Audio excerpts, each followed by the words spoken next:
three things that content gives you that flashcards don't. The first thing, and this is very important, is context. Flashcards don't give you the context in which the words are being used. And so a lot of words, and you probably know this just from English, a lot of words change meaning based on context, okay? Context can change like the meaning of a lot of things. Content actually gives you the context of the words being used, okay?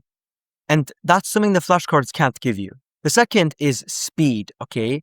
With flashcards, it's all written, and so there's no speed, okay? Whereas with content, it's actually spoken at the native level, at the native speed, which means you're learning the words with exactly how they're actually said, with the speed that natives actually use them in, which is very helpful because of the third point, which is that along with speed, the way that natives pronounce words will change based on both speed but also accent, okay? And so what happens is the difference between está, how it's written and said, is actually massive, because está in real Spanish might be said ta, because of how it will sound in context and with speed and with accent. And so when you watch content, you are learning words in context with real speed and with real accents, which, by the way, reflects the exact thing that we want, which is conversations.